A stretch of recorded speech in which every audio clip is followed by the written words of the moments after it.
SINT, Sindicato dos Trabalhadores em Educação. Fone 3212-0300. Acesse www.sint-sc.org.br.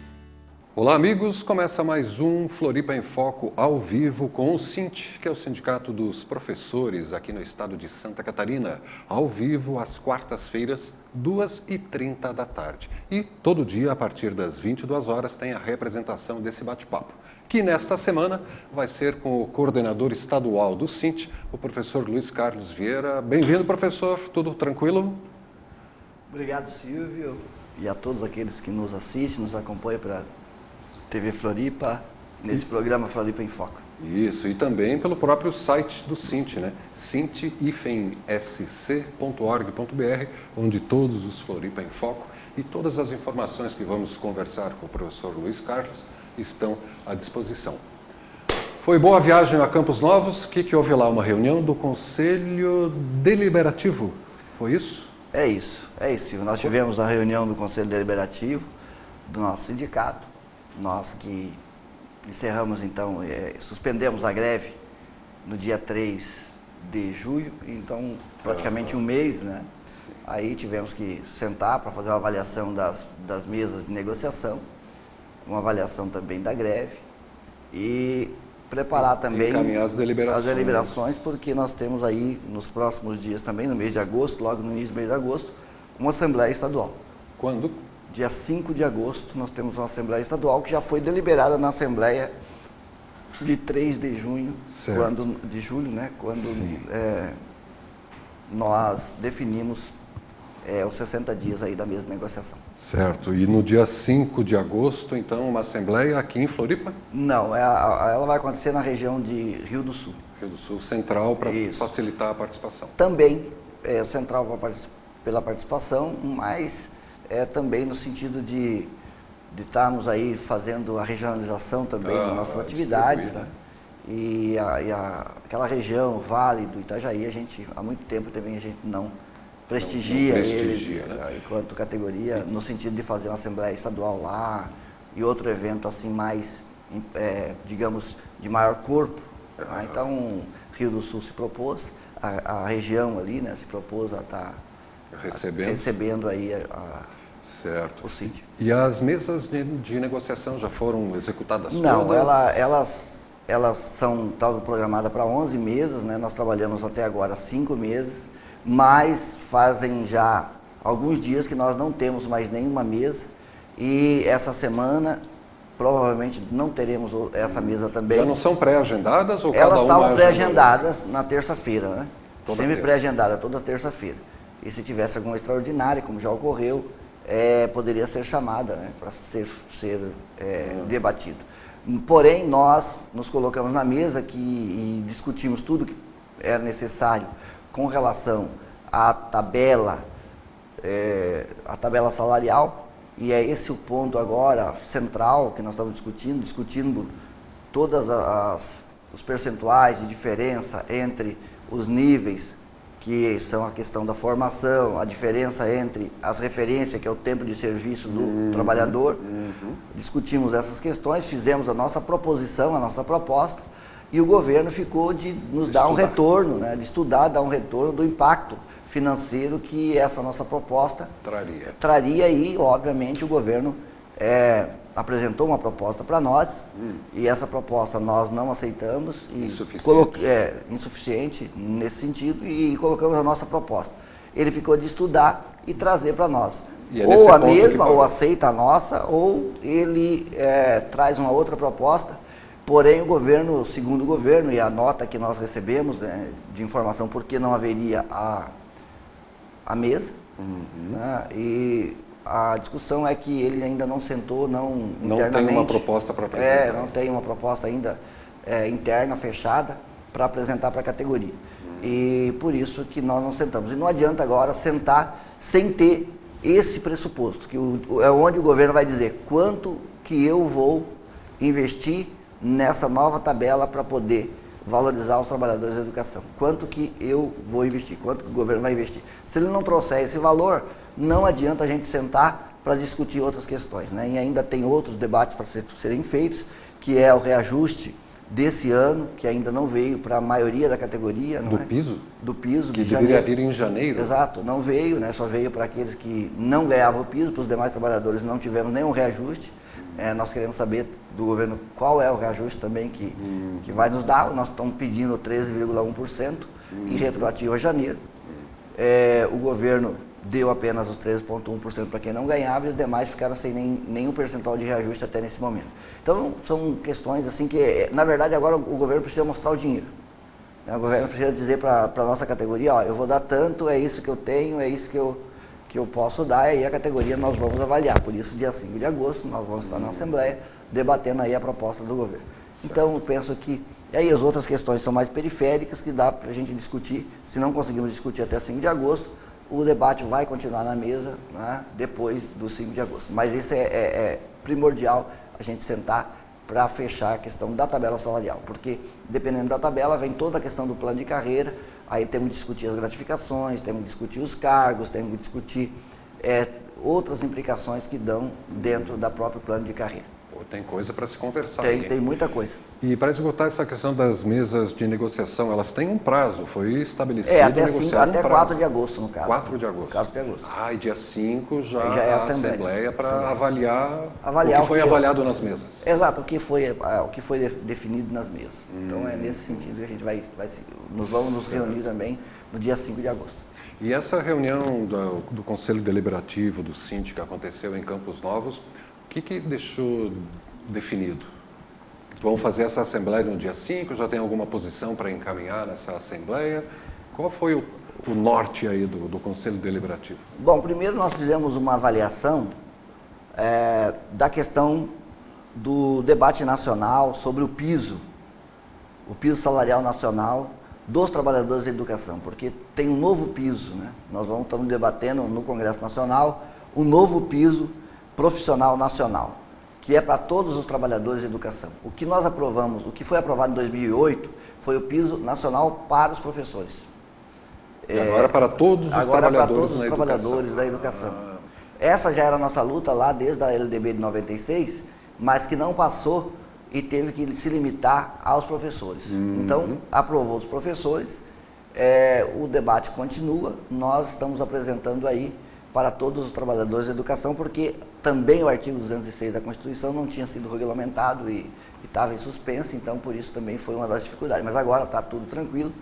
Existe o piso definido nacionalmente? Exatamente, precisamos definir aí os critérios do piso nacional e também fazer a discussão nacional de uma lei que dê a linha ou a diretriz sobre a carreira para os trabalhadores em educação. Porque cada estado, cada município nesse país tem uma lei que dá a diretriz não unifica, da carreira, não unifica. Cada um pensa e sem a carreira, sem a definição das diretrizes e sem essa definição mesmo em todos para âmbito nacional, fica difícil também a aplicação do piso, né? Porque o piso e a carreira eles estão ligados intimamente, apesar de uma coisa ser o piso e outra questão ser as diretrizes da carreira. Mas se você não tem uma carreira decente também, você não consegue aplicar o piso nela, ou seja, aplicar os valores em dinheiro nela. Como essa Santa Catarina, nós tínhamos uma carreira muito ruim, né? Que ela foi pensada lá na década de 80 e onde nós tínhamos a grande maioria dos trabalhadores ainda eram o ensino médio, ou seja, tinha o magistério e tinha licenciatura curta. E a grande minoria estava na licenciatura plena, especialização, mestrado e doutorado. Hoje já se inverteu. Hoje nós não temos mais trabalhadores de licenciatura curta, temos, né? Alguns são 250 que estão na ativa e os aposentados, né? Que é cerca de 12 mil, mas que já são aposentados.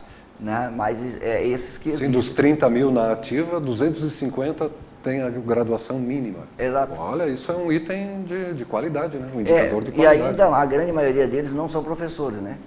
São os trabalhadores que são chamados assistentes de educação que trabalham nas secretarias. Que foi permitido fazer o concurso para eles com o ensino médio. Mas desses que fizeram o concurso, a grande maioria já foi para o ensino superior, né? Fez a graduação e hoje já recebe com licenciatura plena. Certo. E aí pouquíssimos não fizeram, então permanecem no magistério, no caso. Esse piso para os trabalhadores na educação, além do piso para os professores que já existe, o piso para os trabalhadores, eu não entendi direito, ele já existe ou é a próxima campanha? Aí É a próxima campanha. Próxima campanha. Porque assim, daí entra todas as questões dos trabalhadores, entra todos os funcionários de escola. Resolve tudo. Exatamente, aí vai ter um piso mínimo para todos, né? Seja professor, seja ele o técnico que trabalha no laboratório de informática, no laboratório de ciências, o técnico em estrutura, né, que trabalha dentro da escola, né, com várias questões da estrutura, ou qualquer outro técnico em alimentação escolar, e assim vai. Né? No Brasil temos vários trabalhadores da educação, né? Então todos entrariam dentro desse piso nacional.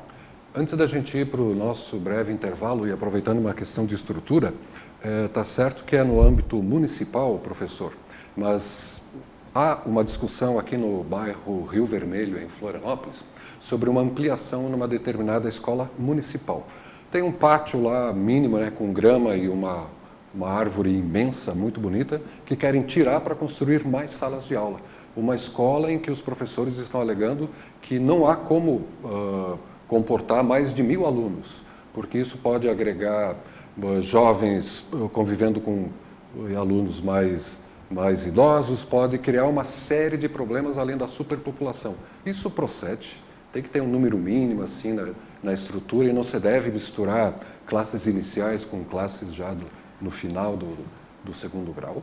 Bem, primeiro que o município é responsável pelo ensino fundamental, né? Ele é desde a creche até a série final do ensino fundamental, o 9º ano. A responsabilidade depois, óbvio, né, que a responsabilidade é do Estado, depois para o ensino médio.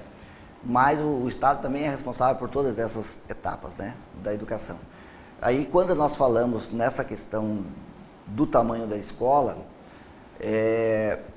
há uma defesa nacional de que as escolas, nós defendemos pelo menos, né, que tem que ter um número mínimo de alunos por professor. Então, aquilo que tem na lei em Santa Catarina... Número mínimo ou máximo? É máximo. Número máximo. Desculpa, um número máximo, né, onde nós determinamos aí 25, 30, 35... Por classe. Por classe, nós queremos diminuir, porque quanto menor o número de estudantes por professor... Melhor o atendimento, a qualidade. Melhor atendimento e melhor a qualidade.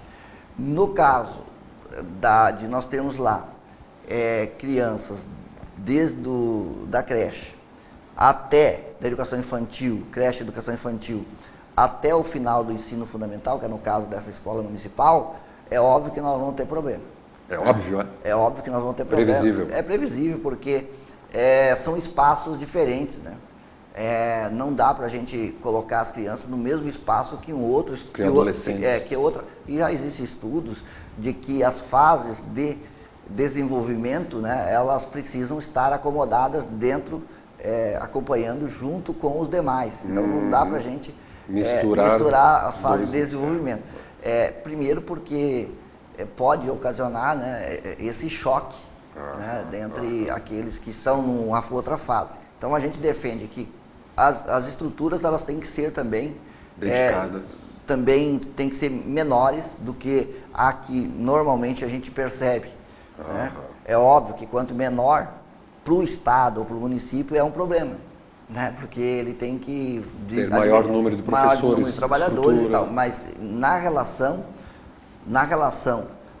entre os trabalhadores e aqueles que são sujeitos ali da educação, há uma melhoria na qualidade. Então isso está comprovado e a gente defende que a educação infantil e a creche, né, pode estar junto, o ensino fundamental podem estar junto, do primeiro, tanto as séries iniciais quanto as séries finais, mas se houver espaço para ter essas diferenciadas, é bom e ajuda, né, porque é melhor de você administrar e também pedagogicamente o resultado é mais satisfatório.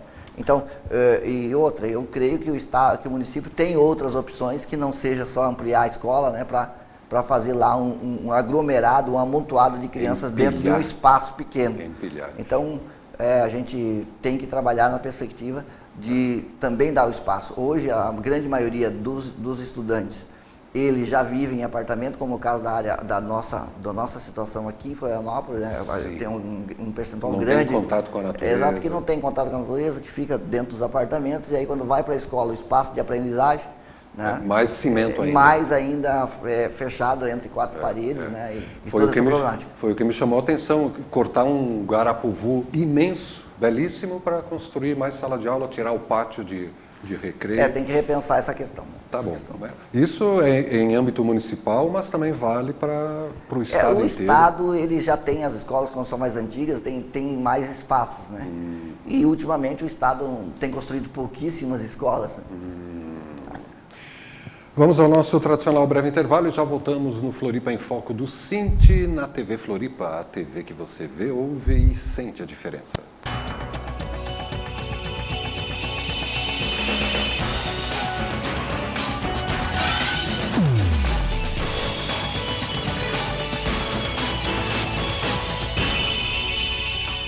Cinti, Sindicato dos Trabalhadores em Educação. Fone 3212-0300. Acesse www.cinti-sc.org.br. Olhando desse ponto de vista, o que está acontecendo no Brasil? Toda notícia depende de quem conta.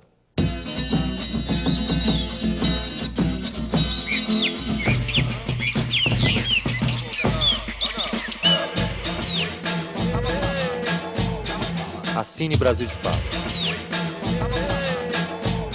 Uma visão popular do Brasil e do mundo.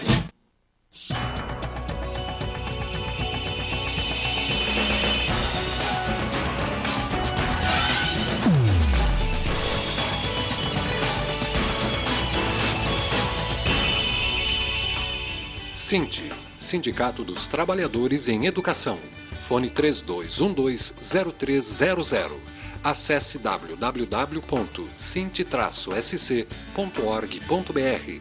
Voltamos com o Floripa em Foco do Cinti, que é ao vivo às quartas-feiras a partir das 2h30 da tarde e que nesta semana recebe o coordenador estadual do Sindicato dos Trabalhadores em Educação no estado de Santa Catarina, o professor Luiz Carlos Vieira, que já nos contou aqui no primeiro bloco sobre a recente reunião do Conselho Deliberativo, que aconteceu justamente para avaliar as mesas de negociação oriundas aí dos últimos 70 dias, da última greve que durou 70 dias.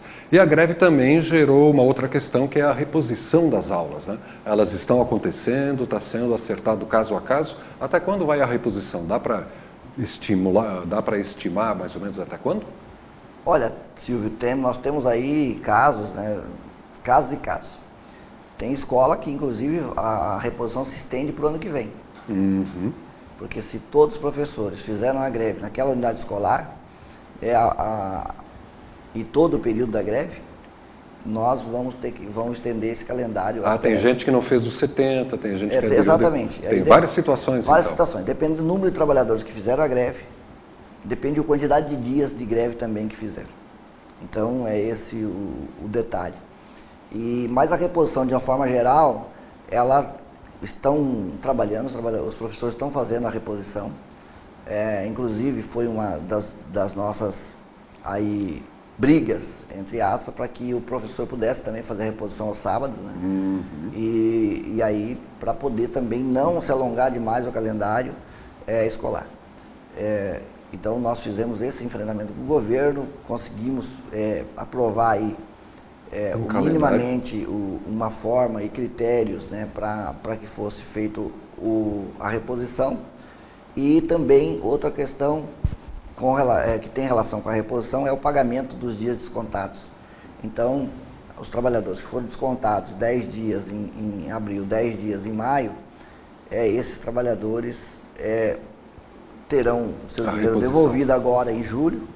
Opa, já está acertado. Sim, se ele assinou o termo de compromisso, né, e a escola fez o calendário de reposição, assinou o termo de compromisso, e o governo se comprometeu e vai devolver aquilo que foi descontado para esse trabalhador agora já no mês de julho. E o recesso escolar, a grande maioria das escolas que fizeram greve não terão recesso agora no mês de julho, justamente também é um período de reposição. Sim. Né, que Já ficaram parados também 70 dias, vão né, agora. utilizar esse período também para fazer a reposição. Então, a reposição de modo geral, ela está sendo feita. Tem problemas específicos, né, de cada escola, de cada professor, porque as modalidades também, por exemplo, o SEJAS, que é uma modalidade diferenciada, de educação para adultos, né, e de uma forma diferente, que trabalha no ensino regular, ela encerra, 31 de julho agora encerra o primeiro semestre, e aí já inicia a rematrícula para o segundo semestre, outros módulos e assim por diante. Os professores que trabalham no SEJAS, que fizeram greve, esses, alguns, pode-se dizer, 90% do Estado conseguiu resolver o problema até 31/7. Mas tem alguns SEJAS ainda do Estado que não conseguiram resolver porque teve mais trabalhadores em greve e aí isso vai se estender após agosto. No final do semestre. Agosto, setembro, tem alguns que até outubro ainda para fazer a reposição, porque a reposição, a discussão que nós fizemos com a Secretaria é repor em conteúdos, porém isso não passou, não teve esse acordo, então tem que ser reposto em horas de que foi deixado de trabalhar. Os profissionais encerram o contrato deles em julho, mas eles assumiram o compromisso de repor depois. E nós estamos ainda acertando os detalhes disso, porque o professor que está repondo, ele tem uma problemática que também ele não pode assumir outras aulas no segundo semestre, Sim. justamente porque ele está repondo da greve. Sim. E em contrapartida, ele fica sem salário também nesse período. Por quê? Porque ele repondo a aula é uma situação, anteriormente. Cada caso é um caso. Cada caso é um caso, e aí tem professor que de um mesmo estabelecimento vai conseguir repor, outro não, mas nós estamos trabalhando no sentido de que ele também possa assumir outros módulos, outras turmas, e que ele, além de estar repondo, né, ele também possa estar trabalhando e também tendo seu salário no mês de agosto, setembro e outubro. Porém, existe uma grande dificuldade para o professor que tem 60 horas e fez greve. E esse, infelizmente, não vai ter outro período para ele repor. Né? Agora, quem tem 20 horas ou 40 horas pode, na escola, se organizar, que ao mesmo tempo que reponha, ele também possa estar trabalhando com outras turmas matriculadas. Então, há toda uma série de discussão que ainda a gente está fazendo com a Secretaria, e aí vai também, não só de escola para escola, mas também de cada trabalhador. Né? Tem que ver a realidade de cada trabalhador. E infinitos outros problemas, né? De professor que está com licença-prêmio, de professores que têm atestado de saúde, professores que se readaptaram, professores que vão se aposentar, né? Professoras gestantes. Então, tem vários casos, né, que a gente está trabalhando de forma específica. Se já temos a diretriz, né, e fizemos o debate com a Secretaria de Educação, mas está sendo corrigido. O princípio primeiro todos os professores têm direito a repor. Todos aqueles que assinaram o termo de compromisso vão receber agora em julho. Tá? E garantir também para que o estudante tenha os conteúdos e a carga horária que está definido por lei, que é um direito dele. E a gente nunca tem tempo suficiente para falar tudo que tem para se falar, né? Cada vez que o professor fala, abre mais o leque ainda de assuntos. Mas vamos ter que traçar a linha d'água. Vai haver então uma Assembleia Geral dos Trabalhadores em Educação de todo o estado de Santa Catarina no dia 5 de agosto, lá em Rio do Sul. E eu pergunto, para fecharmos, há a possibilidade de se retornar à greve se as negociações ou a falta dela continuar no ritmo que está, professor? Olha, é uma avaliação que a gente vai ter que fazer nas assembleias regionais que vão acontecer até o dia 5. Né? As assembleias regionais vão até dia 4. Então vai ter que ser avaliado aí em cada regional essa possibilidade ou não de voltar à greve. Depende um pouco também dessa definição que o governo vai dar, né? Para que possa se evitar uma nova paralisação. Mas outra questão, talvez importante, é que na nossa avaliação, nós estamos conseguindo cumprir aquilo que a gente assinou no termo de acordo, no final da greve. Então, eu penso que a gente vai conseguir minimamente chegar aí a um denominador. Se não chegar, infelizmente vai para a Assembleia Legislativa e lá é outro campo onde a gente vai ter que trabalhar, batalhar para fazer as mudanças que nós queremos, que garanta aí a não perda de direitos para a categoria. Mas uma outra questão, falando em direito, Silvio, sempre abre, eu quero só dar um toque, mas bem rapidamente, que foi aberto agora os editais e foi feita a mudança na Lei 1794, que é a lei, o decreto que regulamenta os planos de gestão, a escolha dos planos de gestão das escolas públicas do Estado de Santa Catarina. É o decreto 1794 de 2013. Esse decreto, houve alteração no decreto 243, que alterou algumas questões na escolha desses planos de gestão, e uma das discussões que está sendo colocada é que o professor que fez greve não pode apresentar o plano de gestão. E essa discussão nós também estamos fazendo com a Secretaria de Educação, porque as nossas faltas foram anistiadas de 2012 até 2014 e abonadas das de 2015 com a reposição. Porém, era apenas para efeito de progressão, o que saiu no decreto. Era só para efeito de progressão. O projeto de lei que vai tirar essas faltas da ficha funcional dos trabalhadores será feito após a reposição de todos, provavelmente só em 2016. Como também aconteceu na greve de 2011, foi dessa forma. Fez-se um decreto, depois que houve reposição, houve um projeto de lei que retirou essas faltas da ficha funcional. Para todos os efeitos, para aposentadoria, para outros direitos, né? Que separação, que uma coisa aqui e outra coisa depois. É que, na verdade, as faltas de greve, o sistema e o governo entendem como falta injustificada.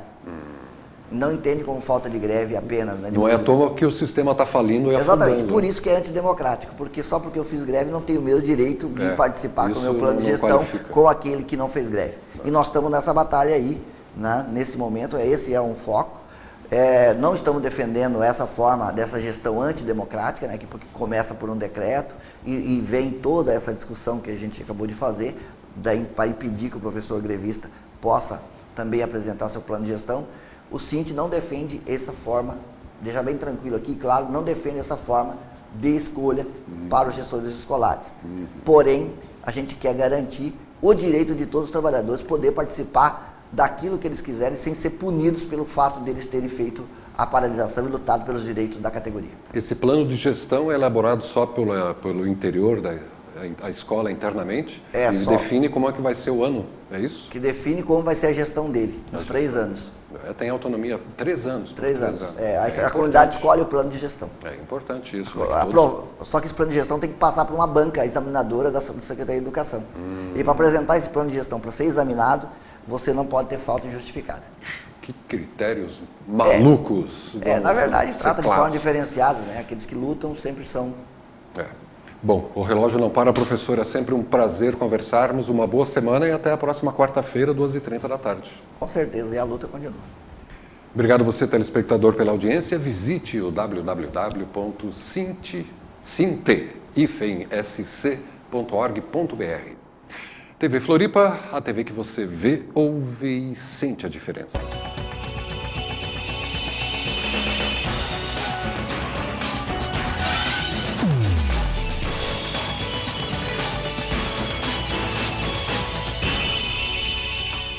Sint, Sindicato dos Trabalhadores em Educação. Fone 3212-0300. Acesse www.sint-sc.org.br.